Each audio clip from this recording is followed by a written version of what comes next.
Good morning, everybody.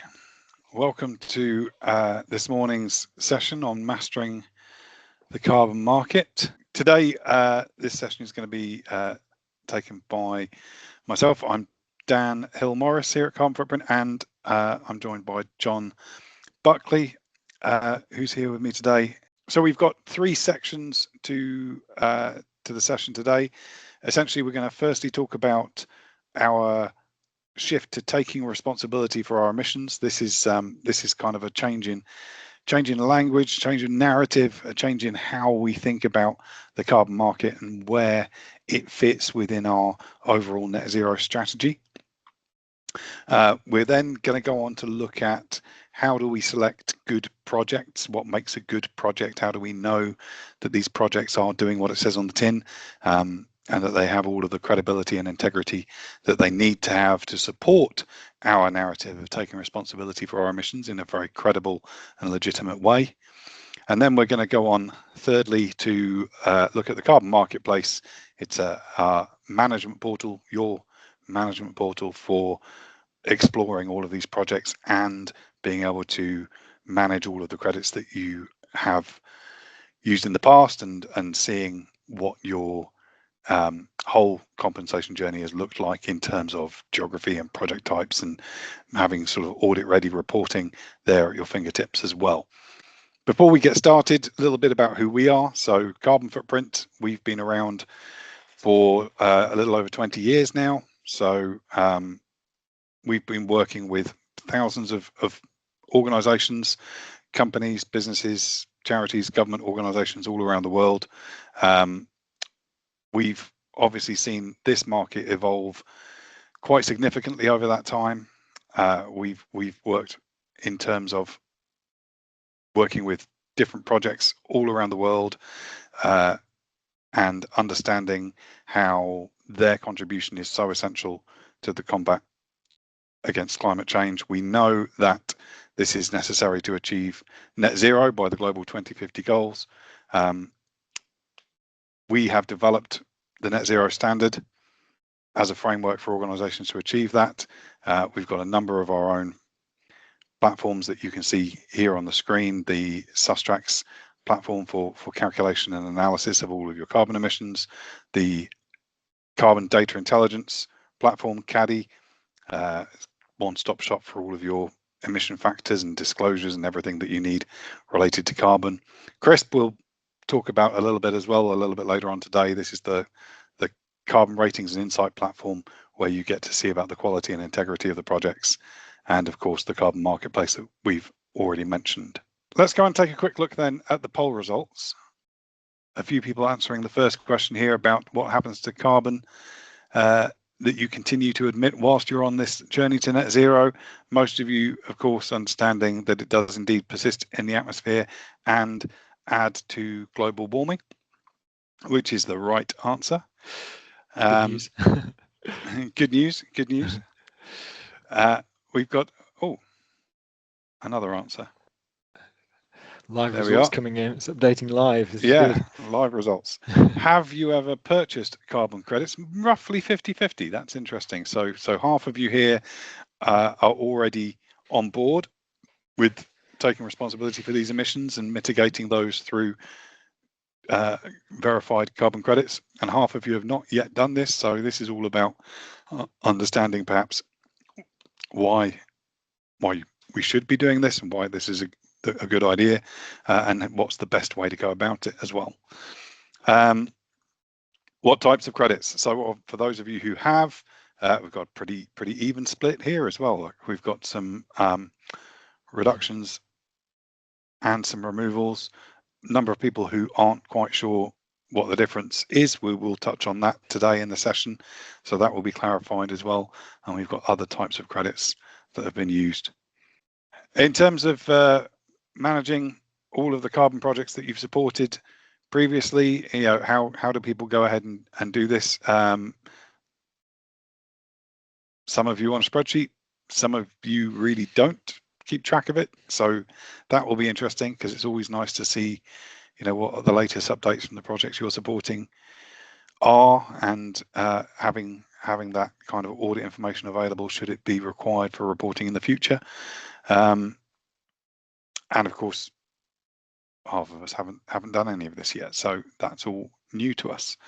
And in terms of where do we go to ensure the quality of the projects we're choosing, of course,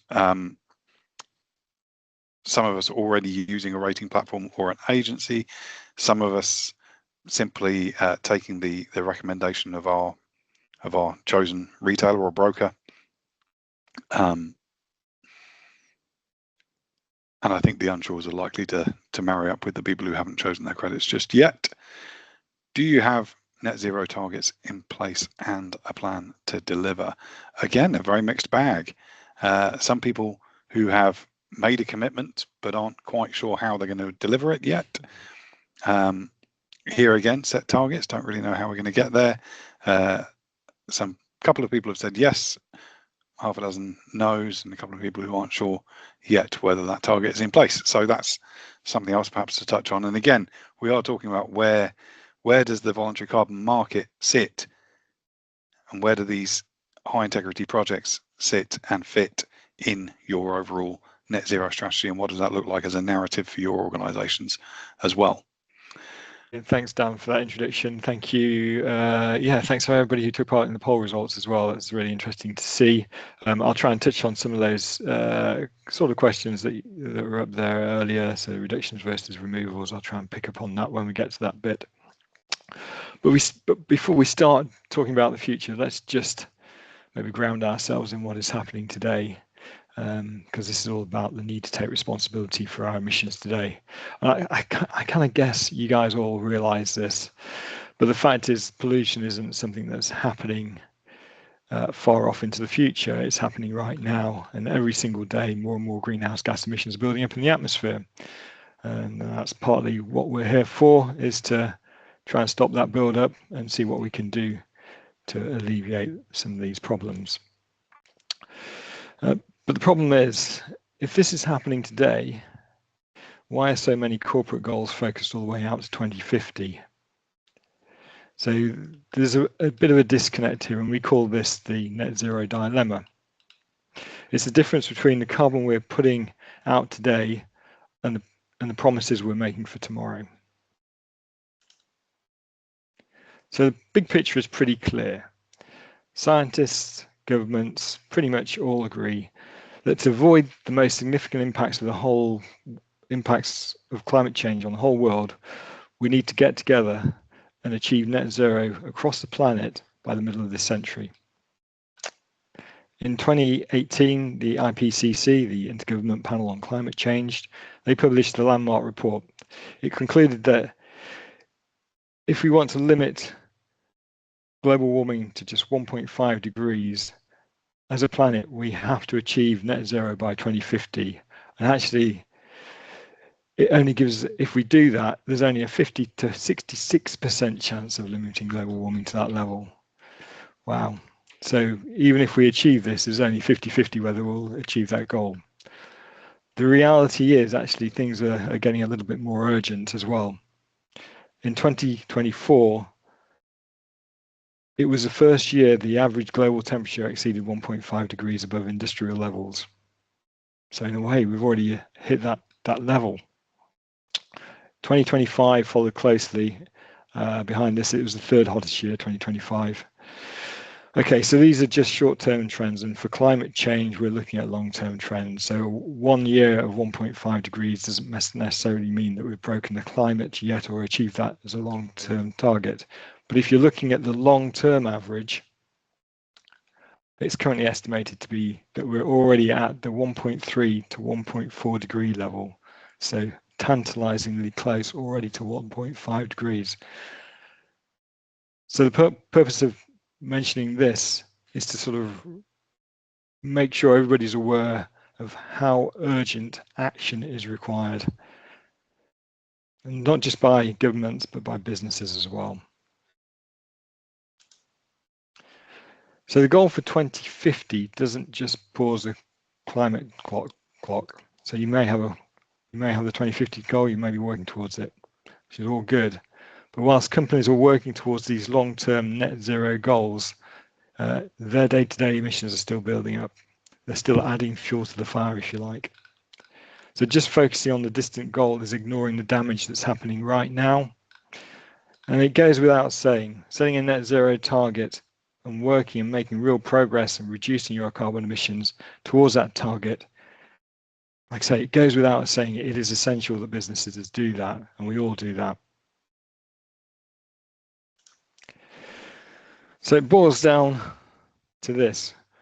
What is a company's responsibility at the moment?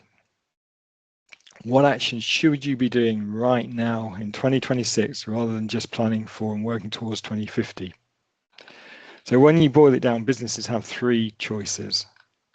The first path is to do nothing and to ignore the problem, which obviously isn't really a solution, and it comes to a total dead end. Path two is the either-or approach, and we see this quite a lot. So you can either set net zero targets, start reducing your own emissions, or fund global climate change projects, support the carbon reduction projects or the carbon removal projects. Reduction ones, so just to pick up on that because that was something that sounded a little bit unsure from the poll. Reduction projects are projects that reduce the amount of carbon going into the atmosphere, just like it says really, or avoids carbon going into the atmosphere. It can be things like renewable energy projects, can be things like efficient cook stove projects, things that will reduce the amount of energy and carbon emissions that need to be burnt. Carbon removal projects are slightly different. They're the ones that actually take carbon out of the atmosphere. So think of nature-based projects like tree planting and afforestation projects, which sequesters carbon from the atmosphere as trees grow, or the new high-tech direct air capture type projects that suck carbon out of the atmosphere and pump it deep into the ground. So these are carbon removal projects. So the option two is to do one of the two of these things, either to reduce your own emissions or start funding these types of projects. But the third option, and this is the most powerful one, is the and approach. It's to obviously set net zero targets, start reducing your own emissions, but to also start taking responsibility for the emissions that you're still causing today and start funding some climate change projects to make a real difference around the world.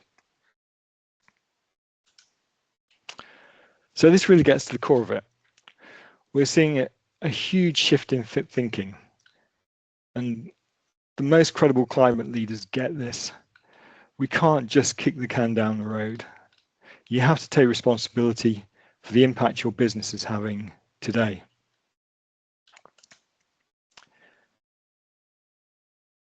The shift towards taking responsibility isn't just about brand integrity anymore either.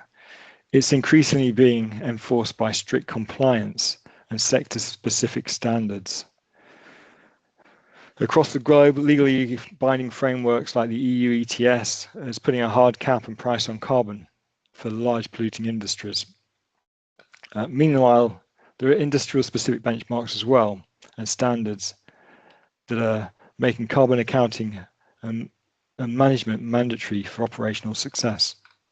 So navigating these complex pathways is no longer optional.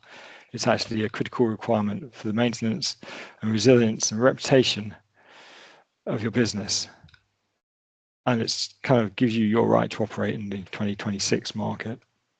What's really interesting, John, is that with that earlier slide where the option two of either or, I think is very often driven by one of two things, and some people here might recognize this, that it's driven either by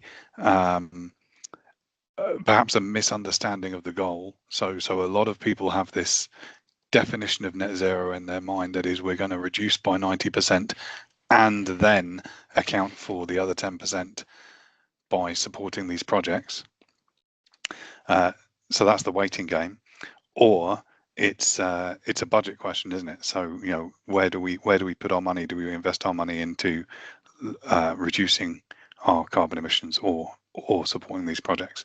And actually, as businesses, when you start to look at all of these compliance issues that are increasing all the time, and the UK government is right behind all of this as well. In terms of ETS and CBAM, you'll start to see this is getting closer and closer and closer to something that's going to become more mandatory than optional. And certainly when you start to look at all of the global organizations who are following the lead of the SBTI or the ISO, etc., as well, and insisting on this sort of thing from their supply chain, it really is about getting on board with that option 3 and ensuring that this isn't just about waiting until we've reduced to 90%, and then this is about taking that responsibility from now all the way along the journey. Exactly that, because the emissions are still building up today. You know, whilst we're slowly reducing our emissions to get to that 90% reduction by 2050, we're still polluting. We're still putting more greenhouse gas emissions out there, and they last for 100 years or more. Yeah. So it's, you know, we need to be doing something right away to reduce it. And because of the urgency that we spoke about earlier, we don't have time to just slowly get to that 2050 goal. We need to be taking quicker and faster action. And you're dead right. There is more and more industrial and regulative things that are going to make this more of a requirement for companies. So it stops becoming voluntary and becomes compulsory. And what we've also experienced with the either-or mindset is that a lot of people fear that their customers perceive this sort of action as a get-out-of-jail-free card, polluting and then paying to make it better, which nobody wants. That's absolutely not why we're here. But what your customers do want is they want to see that you're actively reducing your emissions, that you've got a plan and a direction to net zero, and, as we've said, taking responsibility for those emissions that are being caused along the way. Yeah, definitely. So it's not just about feeling good. It is smart business as well. And as we've already said, there's within the industrial sectors, the majority of sectors now have legally binding requirements or strategic roadmaps or voluntary frameworks for companies to achieve net zero. And within most of those, they also talk about what to do whilst on that route to net zero in terms of supporting and taking responsibility for emissions and funding projects.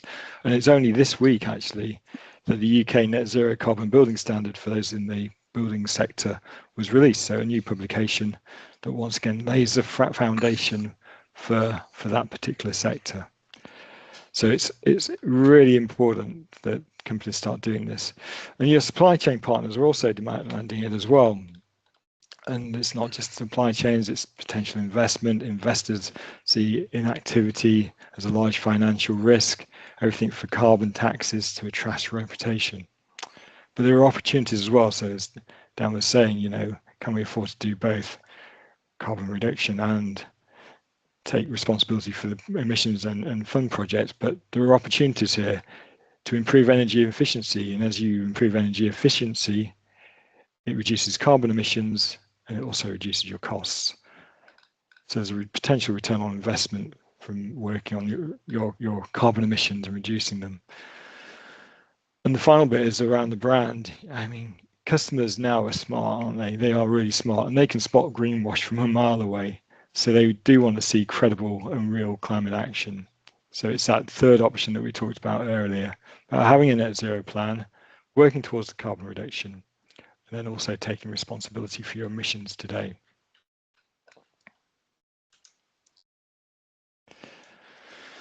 Okay, so I think we get it. So the answer is, you know, reduce global emissions and take responsibility for the emissions we're causing right now. And we need to be starting to fund global climate change projects. I think hopefully we get that. So that leads us to the next question. So how do we find good projects and good projects to support? And this is where we need to start understanding what the voluntary carbon market is and how to navigate it.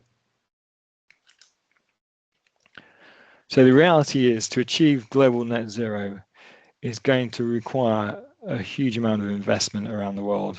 You know, we're not just talking about individual companies. This is global net zero, and it's into the trillions of dollars over time. It's not going to be cheap, but it needs to be done to limit the impact of climate change. So in terms of funding these trillions of dollars, it can come from predominantly two areas. It can come from governments funding it through the public purse, or it can come from the private sector, potentially, or a combination of both in reality. But we know that governments are going to find it really hard to put up trillions of dollars across the world. You know, spending is tight, cost of living here in the UK, you know, we're seeing issues around NHS, there's defence spending, and we can't even afford to fix the potholes here. So increasing taxes to the level really required probably isn't going to be a vote winner for the political parties. So that leaves the kind of onus on really the private sector in a way, and this is kind of where it probably should be taken responsibility for, because it's the private sector that are probably causing most of the carbon emissions, either directly or indirectly through the products and services that they provide. So the VCM, the voluntary carbon market, it's a way of kind of joining together projects that are out there that are looking for funding to make them happen or to expand the project and scale up. And it's a way of marrying that with businesses and organizations and potentially individuals as well who want to support climate change projects. But they want to support climate change projects that are rigorously audited, they're verified, validated, and they follow good standards. Because they want to, or you want to make sure that when you're supporting a project, it actually is making the carbon savings that it's talking about. So that's the important thing. So that's the role of the voluntary carbon market, is to make that connect between projects and businesses, but in a credible way. So let's tackle, probably this is the elephant in the room, isn't it?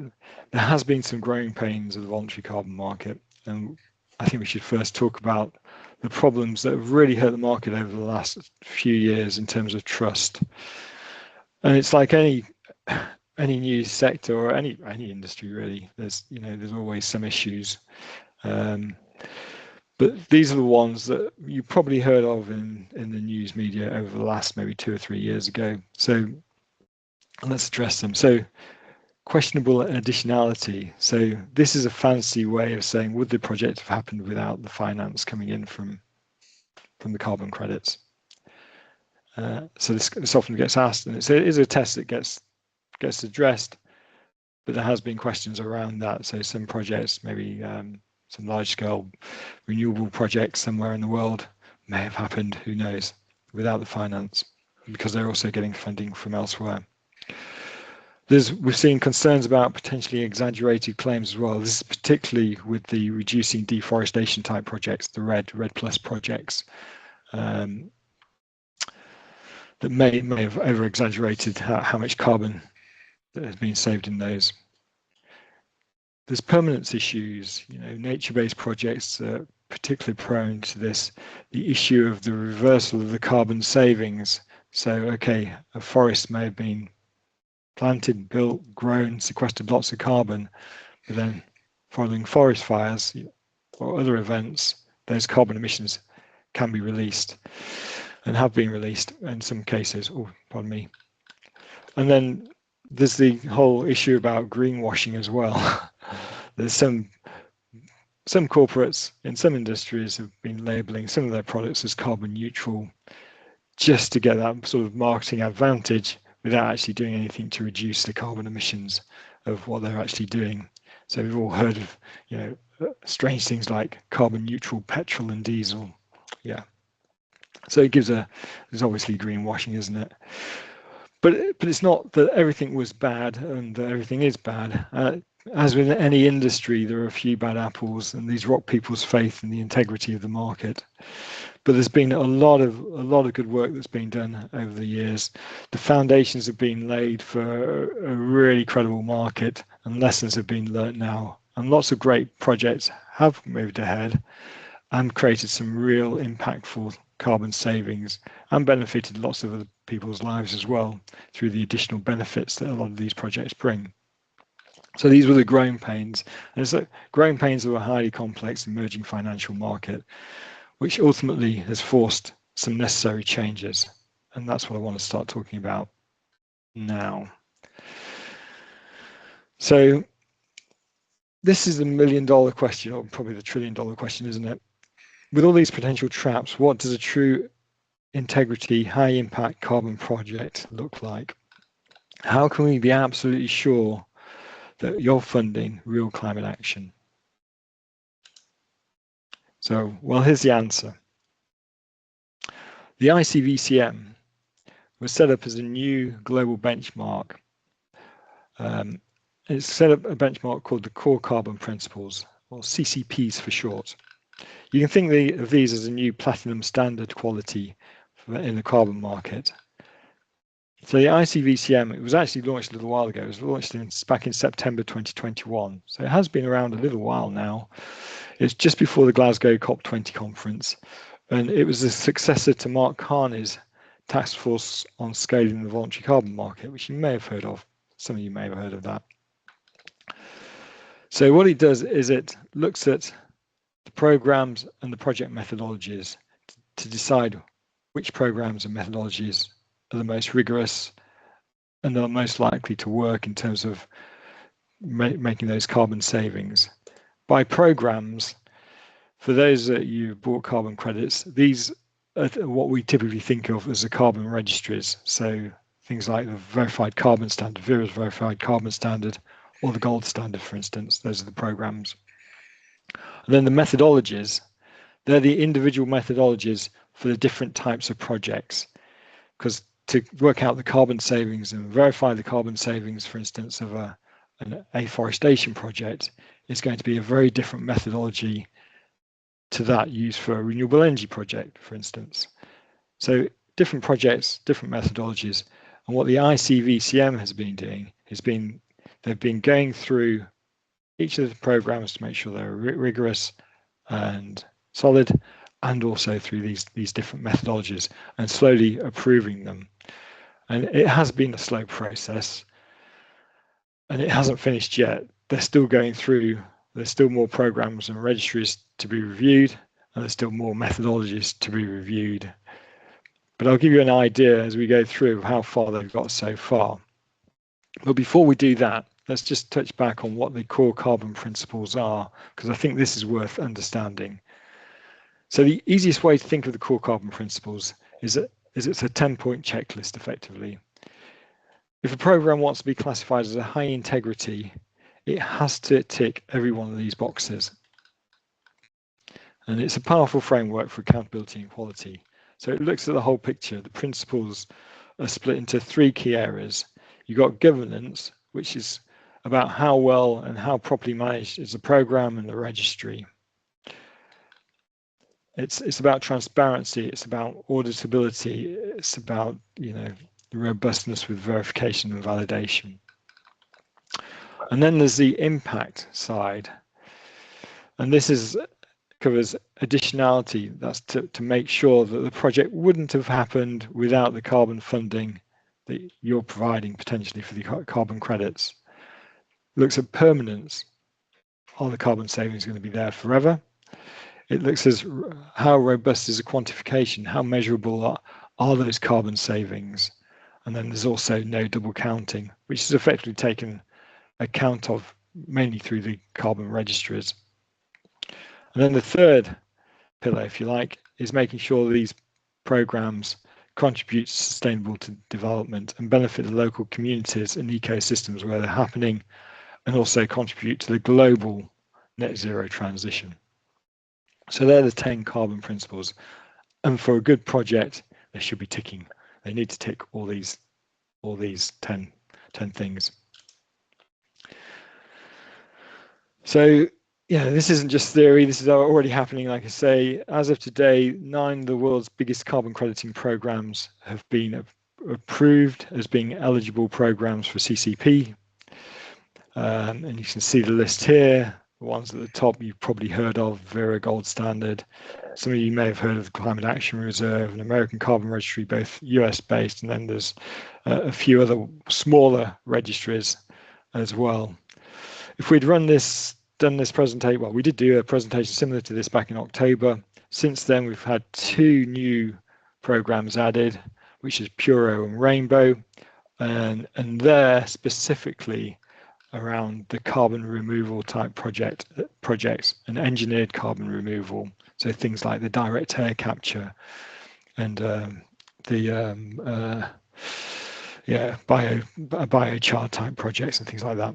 So there's lots of different projects, lots of different types of programs that are eligible for producing CCP credits. So they're the programs. So let's look at the methodologies. So once again, just because a program or registry is approved, it doesn't mean that all the projects on their registries are. So that's something to watch out for. It's only a certain number of their projects that will be CCP labeled.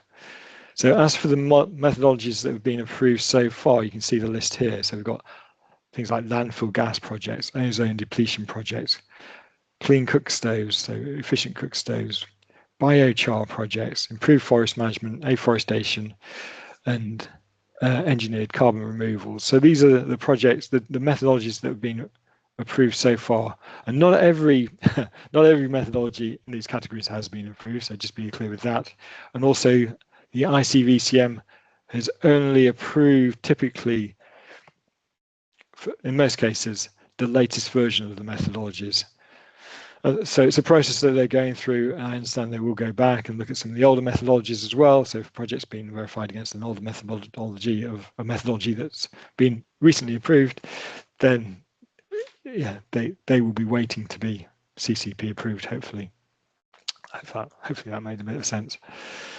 So, the other point is right at the very bottom, I've got a little note saying some methodologies have caveats. So even though a methodology may have been approved on the ICVCM, actually they're approved but subject to certain conditions. So it does get a little bit complicated. But the fortunate thing is that you don't really need to know about that complication because the credits are actually labeled on the registry. So when you buy them, you should be aware of which ones are ICVCM CCP approved anyway. So if a project isn't CCP approved or it's the methodology is being rejected, does that make the project bad? Not necessarily is the answer to the question. So a rejected methodology basically means the test wasn't stringent enough. It wasn't, probably didn't go into enough detail. But it doesn't necessarily mean the project itself wouldn't have passed a more stringent test. And the ICVCM recognises this as well and does produce comments about this.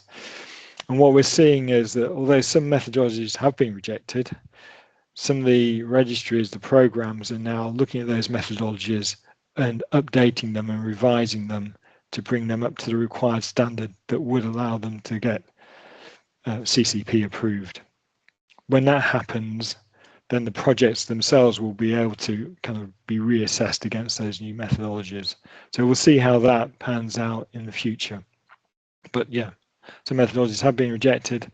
Doesn't necessarily mean the project's bad, but it means the testing wasn't as stringent as it should have been. So in terms of the actual supply, what does it look like? How many credits have been approved so far? So what I did earlier in the week, just a couple of days ago on Wednesday, I think, is I went through each of the registries, the 4 key registries actually, the main ones, the Verified Carbon Standard, the Climate Action Reserve, and the American Carbon Registry, and the Gold Standard, and had a look at how many credits from each of the categories have been labelled as CCP approved. And so far, there's been just over 110 million credits issued across these 4 main registries. So you can see the different project types they're from. If you look at the Gold Standard, there's actually only 2 types of projects that you can buy Gold Standard CCP labeled credits from. It's landfill gas and clean cook stoves at the moment. Verified Carbon Standard, which some of you will have used, has some other projects as well. They have a little bit of forestry, a tiny little bit of forestry that's available right now, and they've also got projects around reducing gas leakages as well. And then you can see that the Climate Action Reserve and the American Carbon Registry, both very US kind of focused registries, have other things, have other types of projects as well. But you kind of think, well, is 110 million credits a lot? So if you think about it, if we're going to hit that 2050 goal of carbon neutral by 2050, or sorry, net zero by 2050, we're going to need to reduce the emissions by at least 90% by then, and probably have still about 10% that we'll need to remove from the atmosphere with removal projects. So 10% of where we are today is about 3.5 billion tons of carbon removal each year. That's just carbon removal. So 110 million issued credits versus 3.5 billion tons that needs removing each year is a long way short. So we need to obviously scale the amount of good quality credits on the market. So there's a lot of work to be done still, and for that 2050 goal, it needs to be carbon removal. We need to be removing credits because actually all the reduction type stuff will have already been done. And scaling all of that to the number required is exactly why it's imperative that we be funding all of this today, isn't it? Well, it can't scale without the funding today. It won't scale without the funding today. It won't suddenly magically appear in 2050. Exactly that. Yeah. So it's all about funding these projects today so that those project developers can go ahead and do more of this good work. Yeah, without a doubt. No, thank you, Dan. So yeah, but there's lots of work to be done. So yeah, sorry, Dan. No, I'm just very slightly conscious of time. Okay. John, we're going to talk about no, this is the cool. Portfolio piece, of course. Yeah, but then we'll look at where we go find these credits. Exactly that. So building a portfolio. The first thing, once you've identified that you want to buy some high integrity projects, how do you then go about building a portfolio? And there are kind of four key things to consider. There's trying to align it with what your business does. So it could be geographical alignment, strategic alignment. So if you're getting lots of stuff manufactured in China, maybe you want to support projects in China. Maybe if you're involved in healthcare, you want to support projects that also support health benefits around the world. And there are lots of benefits beyond carbon as well. All the projects I'll show you in a second have a lot of SDG goals that they can address as well. So it can be, for clean water or empowering women, and it's really gives you the chance to go beyond just purchasing carbon effectively, but also giving you a nice human-centric story as well to talk about. And then there's the vintage of credits. And I'll talk a bit more about vintage in a bit, but this is basically the age of when the carbon removal or the carbon reduction actually happened within the project, and it'll be the year. So a project, you'll see projects with vintage, say 2023, that means the carbon savings happened in 2023. And you might be thinking, well, why aren't this happening right now in 2026? Well, actually, the projects are obviously running now, but they need to go through a whole verification. They need to have finished making the carbon savings. Then after that, it needs to go through a verification validation process, and then the credits need issuing, and that quality assurance all takes time. So at the moment, we're seeing credits appear on the market from 2024 vintage, and actually a few just starting to creep onto the market that may be labeled 2025 vintage, but there are no 2026 vintage credits available at the moment. And when you're looking for projects, you're typically looking for something with a relatively recent vintage. And my recommendation would be typically to look at things within a 5-year vintage if you want the top quality credits that have made a real difference. And then the final thing to look at is project ratings. There are a number of rating agencies out there that will show you the ratings of projects, so you give you an indication of how good the individual project is, rather than just looking at the registry or the methodology. We have our own, which is free to use, which is called CRISP, and I'll show you that very quickly in a second. So the CRISP platform is a carbon ratings insight platform. It's a simple 5-star system. It gives projects a rating out of 5, and it looks at the additionality, the permanence of the carbon savings, if you remember that, the measurability, And leakage, we didn't mention leakage earlier. So leakage is to make sure that the project doesn't actually cause potentially carbon emissions elsewhere. It's a very simple way of thinking about this, or picturing this, is if you're trying to protect a forestry project from deforestation, if you protect one forest, the people that were going to deforest it just move to the one next door, and that would be called leakage. So we assess the potential of that happening as well, and then also the status that it is regarding the ICVCM CCP. So we'll show you a bit of this on a real project in a second, but it actually gives you a nice, easy to understand 5-star rating that you can see before you buy the project and understand the strengths and potential weaknesses of each project as well, so you know what you're buying. Right, so now we've covered the importance of taking responsibility for your emissions and how to find a good project. We've been through what the ICVCM is and the core carbon principles, and just touched there on the CRIS platform. So let's look now at how we can find projects and manage a portfolio. So I'm going to jump now and do this in real time. Let's hope the technology works. Here we go. So this is our carbon marketplace. You can get to it through using a URL, carbonfootprint.store. So very similar to our website name, carbonfootprint.com, but just change .com to .store, and you'll get to this page.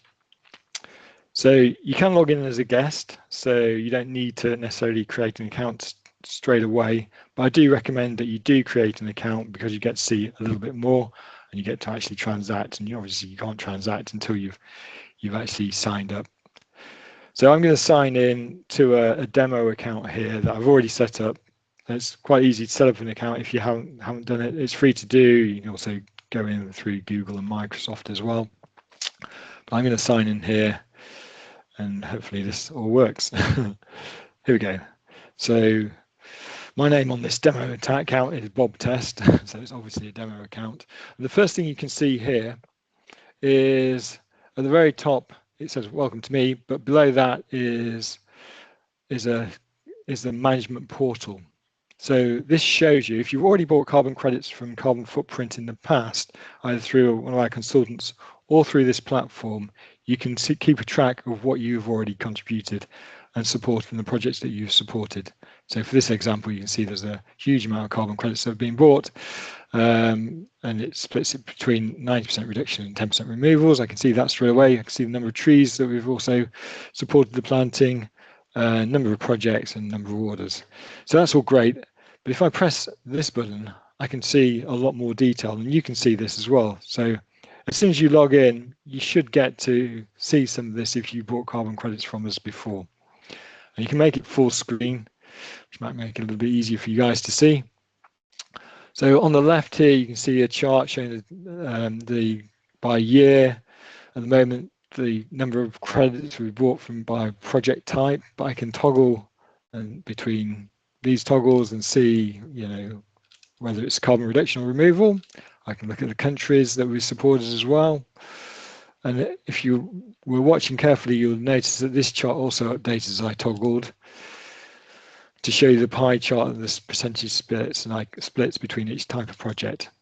So it's all good stuff, all good fun, and you can start really drilling down and sort of seeing the types of projects that you've supported in the past. Scrolling down below that, there's an annual breakdown of the emissions that we've offset in numbers. There's a little table, and then there's the project details. So if I jump back to all years, you can see the split of the project types. And if I go to countries here, you can see the projects that we've supported by country, and it gives you the percentage and the actual number of credits. So it's all very useful. And then below that, if you want to be able to download all your orders in one place and download it into Excel, you can click this green button here, and it'll export it and download it into a CSV file that you can open in Excel. Otherwise, you can just scroll down here and see all your individual orders, including the invoice number that you've been invoiced against, the project name, the type of project, the country, the number of credits, date when it was bought, date when it was paid, and the status. So lots of good information there. Wow, there's a lot of orders on this one, on this demo one. And John, this all works a couple of different levels, isn't it? Because not only have you got all of that information at your fingertips, so from a PR marketing point of view, you know, your narrative and telling that story about which projects are getting supported, having the latest updates from those projects is all right there at your fingertips. Where those projects are, the geography of them, the types of projects that they are, and all the extra benefits that they bring. But you've also then got that audit ready detail. So from a compliance point of view, if you are submitting to CDP and looking for the points and the detail of the projects for that, for example, or anything similar, you know, having all of that information right there and instantly available is really super helpful. Exactly that. So you got all that management information right at your fingertips.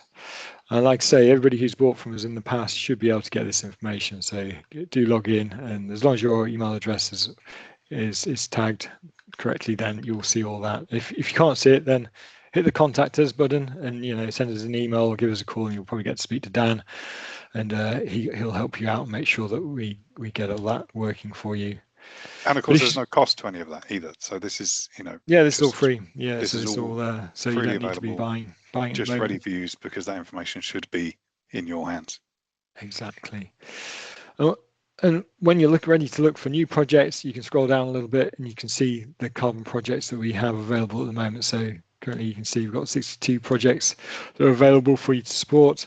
You can filter to your heart's content. You can sort by, you know, name of the project or the price or CRISP rating, whatever you'd like to sort by. You can filter by particular standards. For instance, a gold standard.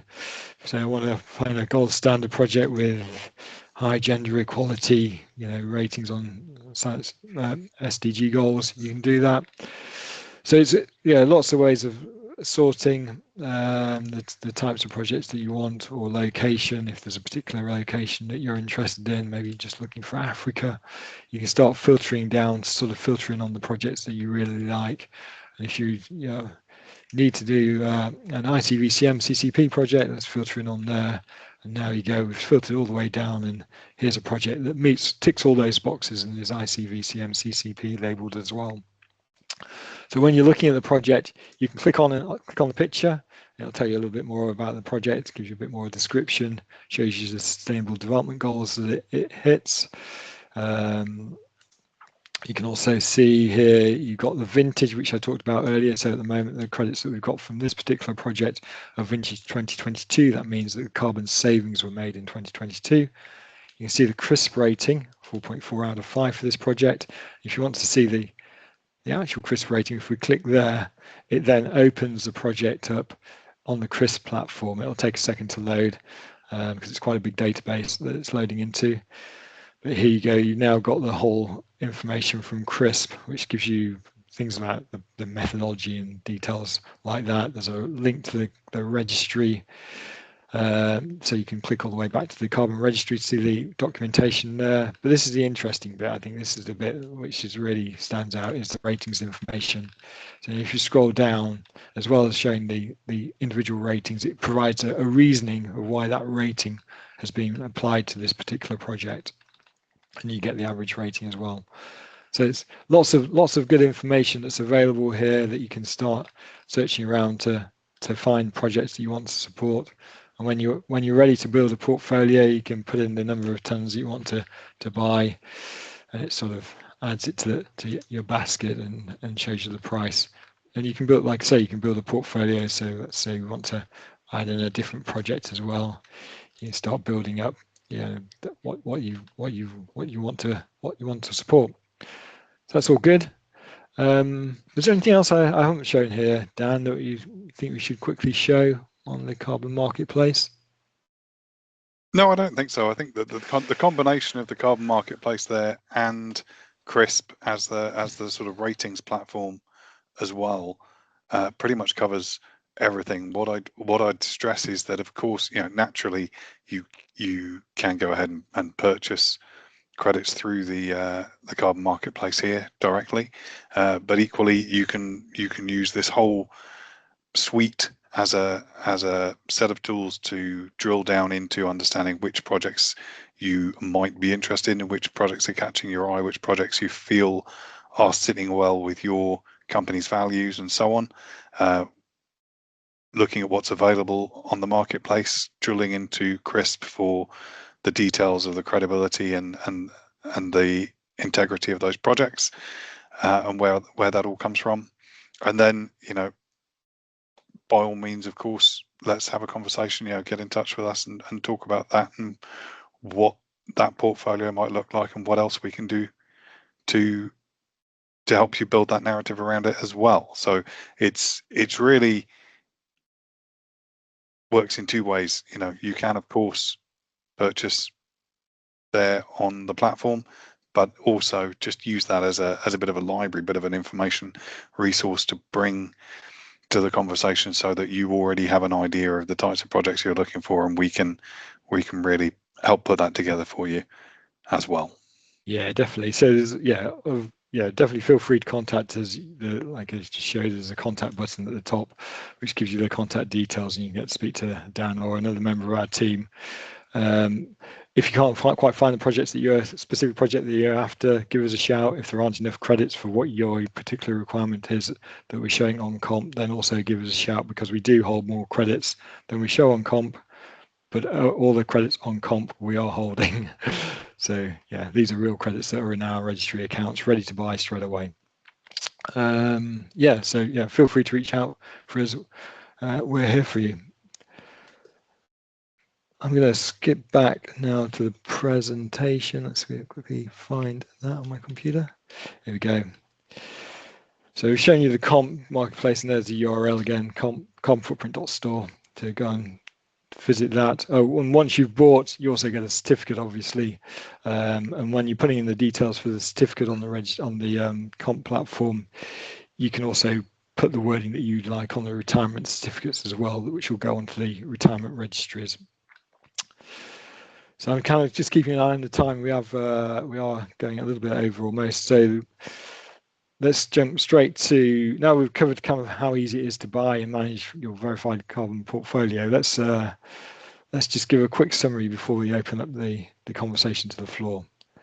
So if you remember just one thing from this presentation, the key is it's not an either or question anymore. It's an and question. So the most effective way of achieving as a planet and for you to do the right thing as a business is to take credible climate action, is to set net zero targets, to start reducing your emissions, and start taking responsibility for the emissions that you're producing right now.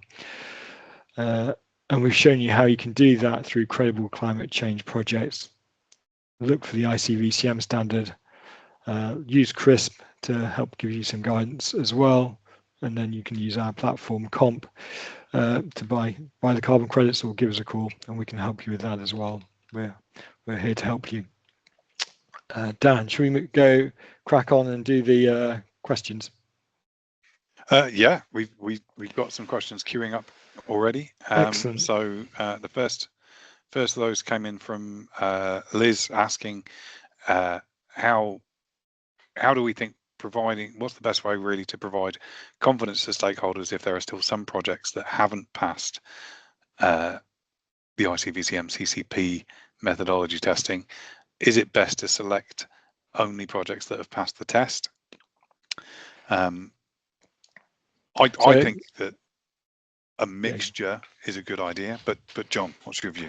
Well, yeah. So the issue at the moment is ICVCMs haven't reviewed all different types of methodology and all yet. So we're still in that process where there's still a lot of methodologies to be reviewed. There are some methodologies that have failed. I think the thing to do is to make use of platforms like CRISP as well. That actually doesn't just look at the methodology, it looks at the projects on a project by project basis and tries to provide some insights into the strengths and weaknesses of the project, so you're aware and you have your eyes open when you go and buy the projects. So definitely use CRISP. Like Dan says, you build a portfolio as well. We're seeing companies coming to us wanting to support ICVCM type projects, labeled projects. but actually they're not quite in the right area of the world for them, or they're not quite the type of project that they want to be supporting at the moment. Maybe there's clean drinking water projects that they're really interested in because it relates well to their business and the health benefits, but ICVCM haven't supported those yet. So it's a case of, go in sensibly with your eyes open, use all the available resources, as the CRISP as well, like we've shown you, and build a bit of a portfolio. Yeah. When you look at projects ratings on CRISP or through any other ratings system, really, they're built with the same criteria as the core ICVCM's core carbon principles have in mind. They look at additionality, they look at permanence, etc. So if you're looking at a highly rated, high integrity project, then that's often a good indication as to whether it would in the future pass the ICVCM CCP label. Not a guarantee, of course, but a good indicator. But remember that ICVCM looks at the methodology, not the individual project. So even though the project might be great, the methodology may have some weaknesses that need to be addressed before it gets ICVCM approved. True. But yeah. In addition then, so would we recommend purchasing enough credits to offset any remaining emissions produced this year so that we can report a net zero final figure? Would we recommend purchasing enough credits to compensate for any remaining emissions produced this year so that we can report a net zero final figure, and then each year as we further reduce our produced emissions so that we can reduce our credit purchases to match the bottom line figure of net zero? I can answer that question. Yes. That is absolutely the plan. Taking responsibility for those emissions is sort of the theme here. It is all about, these emissions that have been caused. You can have the best reduction plan in the world, and we want you to. Everybody needs to have a great reduction plan in place and be working towards net zero and reducing those emissions year on year on year. But those emissions that have been caused, past tense, the only thing you can do about those is to compensate for them through funding global carbon reduction or removal projects. So there's probably one small caveat I give to this answer is just in how you promote yourself at the end. So net zero is quite a specific term, so don't promote yourself as being net zero this year unless you've actually reduced your carbon emissions by probably 90% and you've used specific carbon removal type projects as well. So there's just a little bit of terminology, but in terms of the action that you'd be taking, it's the correct action. It is absolutely the correct action. And then, that piece around the language that you use and that narrative, if you want any support in that area as well, please do get in touch. We're more than happy to talk through that. There's a lot of what people can, can't, shouldn't say. We absolutely need to be doing the right thing, and we absolutely need to be very transparent about that in everything that's public facing. So we can certainly help with that as well. We're asked here, is CRISP something that is just our company, or is it a national register? No, it's not. It's not a register. It's a system that we've put together. Basically, when we buy any carbon credits to sell to our customers, we always do our own due diligence. We've been doing that right from inception, really. And what we've decided to do quite recently is to share that information with people, so that you can see the process we go through in assessing whether they're good quality projects. And like Dan said, we do it pretty much against the core carbon principles for the project that relate to the individual project. So it is our process. Yeah, and so making that publicly available and making it standalone as well is really important, so that CRISP sort of sits there as an impartial view of the quality and integrity of the projects. It's probably worth pointing out that CRISP includes a lot more projects than we actually sell. So we do rate a lot of projects, and we're about to add a load more projects onto the system as well that we'll have rated. Not that we're necessarily going to sell, but just that we've been through that ratings process. How can a project be added to CRISP? Asks Benjamin. Benjamin, if there are projects that you're particularly interested in and you can't find those projects on CRISP, then simply get in touch, let us know, and we'll go about getting them added on and putting them through the same ratings process, level playing field, same ratings process as all of the other projects, so that you can compare them against those that are already there. Super simple. One thing on CRISP is that we're only going to rate projects that are from programs that are ICVCM CCP eligible. So effectively, the gold standards, verified carbon standards, the Climate Action Reserve, ACA, Carbon Registry, Puro, etc. So if you've got a project that isn't on an ICVCM approved program, we wouldn't look at it. but we're happy to. But if it is, then please do. Send it across to us and we'll add it in. It's an easy process for us to go through. Grand. We've also been asked whether we can see the retirement links and details on Comp. Cool. That is a really good question. Thanks for asking that. So at the moment you can't, and it's only because our retirements are in a separate system. But our plan is in the next, well, hopefully not too big a time frame, is to start moving those retirements so you can actually see them on Comp as well. So we've rolled Comp out to show you the purchases, and very soon you'll be able to see the retirement links. It's not there yet, but it's coming. We are just a few minutes over, so we will wrap things up there. If there are any other questions, of course, any further questions, then please, by all means, just write in, get in touch, drop us an email, use the website, pick up the phone. We hope you have a fantastic Friday and great weekend, and we'll see you again next time. There is a link on the screen there for our next event on net zero target setting, so do take a quick look at that as well. Make sure you sign up for that, because that's going to be sort of dovetailed with this in terms of that journey to net zero and the 2050 deadline. See you next time.